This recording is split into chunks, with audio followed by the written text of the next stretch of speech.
a bit way more needy. So that's why they don't understand when the guy, oh, you didn't call me every hour, you didn't text me every minute, you didn't reply my chat, because she is not also doing something. So you don't understand that men like space, they like work. So when you don't have a job, you don't have something you're doing with your life, you are kind of dependent on that relationship for your esteem, for companionship, for importance, and for everything in your life. So you begin to become needy and you draw too much from that relationship. It's important to have a life. Men find purposeful women attractive. A woman that wakes up and has something she's doing, she has somewhere she's going, she has something she's pursuing. It generally makes the relationship more interesting. By the time you come back or you guys meet up later, there's so much going on in each other's life that you guys have a lot to talk about. But when you're just sitting at home looking pretty, and when you meet, every time you just want to, you don't have nothing to contribute, you did nothing with your week or your day, all right, it reduces your attractiveness. So it's important you have something, all right, you are doing. It helps you when you have a life, helps your esteem, helps your self-importance. Okay, that's number one. Number two, benefit of you doing something is that you can buy yourself some basic stuff. Very important. You can buy yourself some basic stuff. All right, it's not everything should depend on the man to buy for you. If you're working, even if you're not earning so much, there's some basic things you shouldn't discuss with a man to buy for you, or you shouldn't have to say you don't have, or you need other people to be around for you to afford it. The basics, the basic toiletries, basic clothing, basic stuff. All right, it just gives you that liberty. Nobody wants to be in bondage of another person. You can't buy some things until that person is happy, until that person is back. Men like it when there are some basic things you also can handle, either in your home or in the marriage as a whole, whatever. It helps when you earn like that and you're doing something you can afford the basics. Okay, that's point number two. Point number three, when you're doing something and earning money for yourself, there is a level of confidence it gives. I just can't explain it, but money gives confidence. The Bible says money is a defense. All right, when you are a lady and you are out on a date and you know that if something goes wrong, you can pay. You know that if his card doesn't work, or he didn't bring his card, or so anything happens, or you guys will have a quarrel and nobody's going to be, you can afford to pay. There's a confidence women that have money have that broke women do not have. You know, my country is funny. When you watch podcasts, I've told them to ban podcasts in my country though. You know, there's a women that come and say, oh, if you invite me for a date, you have to pay for my hair, for me to go and make my hair. You have to pay for me to make my clothes. You have to pay for me to the transport that will bring me there. When you talk like that, you have you heard a rich person's daughter talk like that? Have you heard somebody that is a high flyer in her career ever talk like that? You notice it's broke people that like those kind of things. There's a confidence you have when you earn your own money. Not that money they give you. There's a confidence that you exhibit when you know you earn your own money. I've seen it in some women. Some things just don't threaten you. You don't shake. Some women, if you buy them just shawarma, they will just shake it because it's something they can never dream of buying for themselves. When a woman earns money, even if you buy her a gift, she's grateful, but she's not seeing it like, she owes you to sleep with you because you bought her something. All right, very, very important. There's a confidence earning gives you, and that confidence is attractive. All right, point number 4, you can contribute. When you work and earn something for yourself, you can contribute. I'm telling you, most men will appreciate a woman that can contribute. Now, maybe if you're dating or married to a very rich man, he will tell you, or some very responsible, hardworking men, he'll tell you, no, I would never need your money. I'll pay all the bills. You see, but the truth is that this is a small percentage of men that can really do that. Most men will need your help. That's why you're called the helper. Most men will need help. A responsible man will not depend on your money. However, it will go a long way when you can contribute. That is what God really designed. It's a partnership. God never designed for only the man to bear the cost or only the woman to bear the cost. God always designed for a partnership. So even when I was getting married, I told my wife that you don't have to earn anything. I don't care whether you work or not. My faith and my work will sustain this family. That was my mindset. Today I've changed my mind though. I've repented. I'm a born again feminist now. I've repented because my wife is so gifted, and when she contributes now, I feel it. Not that I could have done the things, but when a woman brings $10,000 in any country, it will help her, because she's so blessed, she's so gifted, she does a lot of things now that also earns money. So we are better off. That's what I say. The Bible is clear, 2 are better than 1. It's the Bible that said it. It says no for man to be alone, 2 are better than 1. So they have a good reward for their labor. So we are better off now that she too contributes. So when we have goals and dreams financially, we want to raise $10K, want to raise $20K, want to raise $50K, and she can bring $15K, she can bring her $10K. It just makes the thing move smoother. And now she can buy me gifts too. That's a great. You can contribute. Just being a liability after a while, any environment where you're a constant liability, after a while, disrespect will come in. check it in any group. If there's someone that never contributes, and I've trained my people, I hope they get this.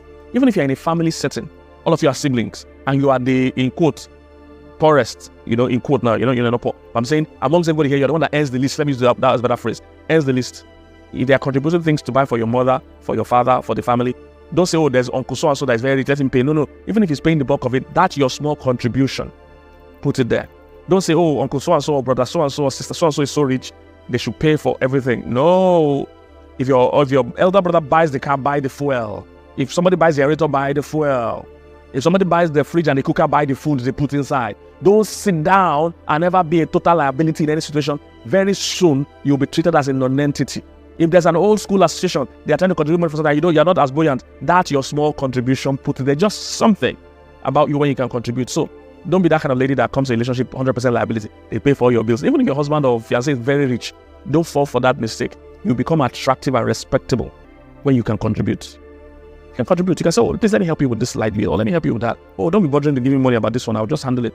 For instance, I don't know how much kids' clothes cost. I don't know. Because my wife just handles that from her own income. And the kids wear, when kids are young, you buy lots of clothes, they change every day, they do. My wife shops for them. I've never heard she has never discussed the amount. And I know she spends a lot in buying clothes for them. So that small thing just makes, you see, ladies, you must realize that men are kind of different. They might tell you, no, don't bring anything, I want to bring everything, but you see, they will still give you a little more respect when they see you are earning something. It's just how men's thinking works. It's just how their thinking works. They will admire you differently when they see that you are contributing something. You are adding some value. All right? Very important. You'll be able to contribute if you earn or do something. It might not be big. Some of you it's going to be big.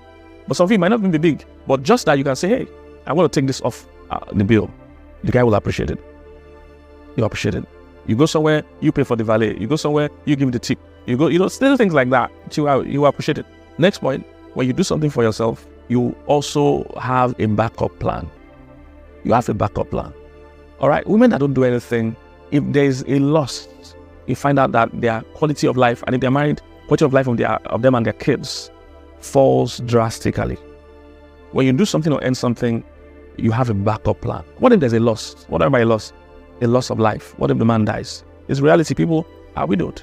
What if the man dies? What if there's a loss of health? He's alive, but he has lost his health, so he can't really work. These are all real cases. What if there's a loss of the marriage? Sometimes he's okay and well, but the marriage is ended. There can be a loss that can lead to you having to fend for yourself. If you are doing nothing at all, your quality of life will drop drastically and you become a liability big time. And I've seen some ladies trying to learn a new trade at an old age because they've been married for years and the man had told them, no, don't ever work, I'm rich enough to pay everything. And then 20 years or 10 years or 15 years into the marriage ends. And this lady in her 40s or 50s, she's quickly trying to get into a career, get into something. In my psychology class, there were one or two people that had that kind of situation. They lost their marriage. And now they're doing some adult education kind of thing. They are mature with children, but they're trying to go back to school to get their themselves going. That's the reality of life. They lost their marriages. They didn't plan to do that. So when you have somebody, you're married and everything, guys, earning good money, you guys do it, please do something. Even if you can't leave home, work from home. There are many things you can do on the basic level. It becomes a backup. If there's a loss, either loss of life, loss of health, loss of the marriage, you have a backup plan. You're not letting an old trade, not letting a new trade at old age. You can actually survive and sustain yourself as a backup. Very important, because life happens. Life happens. I pray it doesn't happen to you, but whether I would like it or not, it's going to happen.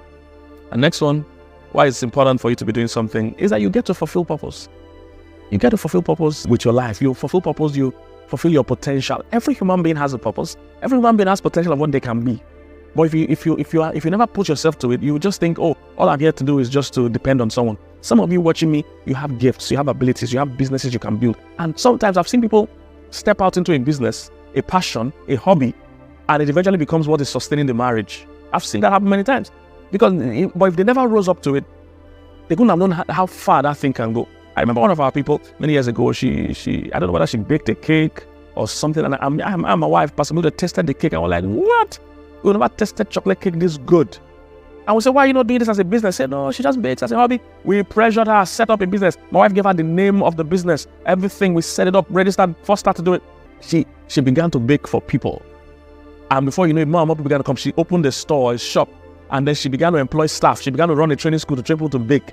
And she said at some point, her husband was doing well financially. So her husband said, oh, look, this is your baking. You know how much is it even bringing? What's it going to do? You know, he was mocking her and playing with her. And this is not going away. But when she began to get shocked, she began to get contracts. The man began to say that, and there are sometimes the guy will need money and he doesn't have to lose money. And she will give him the hundreds of thousands. And the guy will be like, what? This is your baking. You know, he began to respect her in a new dimension and began to value her. And guess what? A few years down the line, the husband died. Her husband died. Imagine she never had anything. So that your hobby, that interest, it might be something on social media you do. It might even be a skit. It might be a book review. You'll be amazed that God can bless it. You will fulfill purpose and fulfill your potential when you do something. Trust me. And when you're a happier person, you see, there's a joy and a fulfillment that purpose and potential gives you that a marriage can give you or money can give. So when you are that excited and happy, you're fulfilling purpose, you generally become more attractive to your husband or wife, or to your husband or fiancé or whatever. Purposeful ladies are always pretty. Purposeful ladies are always pretty. You will hardly see a purposeful lady that is not attractive or pretty. There's an aura that purpose gives that nothing else can give. So I don't know what, some of you are carrying gifts that can be big business tomorrow, that can be a big industry tomorrow, but you have the mindset of, I'm dependent, a man must take care of me. I know it's something I wish Africa can change. It is so common that men think like that, women think like that. Men think like that, oh, I must take care of the woman, everything, she must not pay everything, it's my responsibility. The woman to say it's my liability. They are both just, it's not a kingdom idea. Look at the Proverbs 31 woman. That woman was in about 6 or 7 businesses.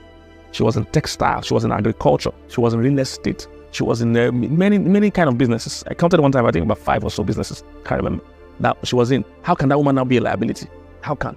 See, ladies, there's nothing wrong with you paying for the vacation. Tell your husband, look, you've worked too hard, and fly you to Paris business class for 1 weekend or for 1 week. There's nothing wrong. Nothing wrong. He will respect you if he's a good man, because someone will say, I bought my husband something, he still went to cheat. I'm not talking about that, your wicked husband. I mean a good man, a good-natured man, he will appreciate it if once in a while you spoil him. You buy his dream car. You see all those things. Something you can make clothes. You'll be amazed if God blesses that your fashion business or your makeup business. You'll be amazed how far you can go. And you'll be so attractive to a man when you are like that. All right? And the last one, when you have something you're doing everything, it makes you more confident, more admirable, more excited about life, more joyful. You know, you are doing something you love. You know, that way your heart's full of love. You're not just depending on whether the man calls you or doesn't call you, whether he comes home or he doesn't come home. You know, some women's life just revolves around the man and they're choking him. When you are happy, full of joy, sometimes when you're even tired from work, there's no time to cry. One of my guys, he was saying it, that he came to shoot with me all day. Most of the day, then my wife too was somewhere shooting. He said, this kind of marriage, how can they quarrel? When both of you are working all day. When you girl, we don't have energy to quarrel. No energy to quarrel, but you're too tired. You just hug yourself and sleep. But you see, when one person is jobless all day, she wants to talk to the guy that has worked all day. He too is too tired, he can't talk, and she's carrying her face that, oh, you're not talking to me, he came back from work, can't talk to me. It's joblessness. If you two were busy all day, the small talk he will talk with you will not for you, because you two need to rest. All right, so I hope this has blessed you. I want to recommend this book, 7 Things I Badly Want to Tell Women. If you don't have it yet, please order it immediately. It's on Amazon, and you can also reach our office for them to mail it to you. We can get it on Amazon, both soft and hard copy.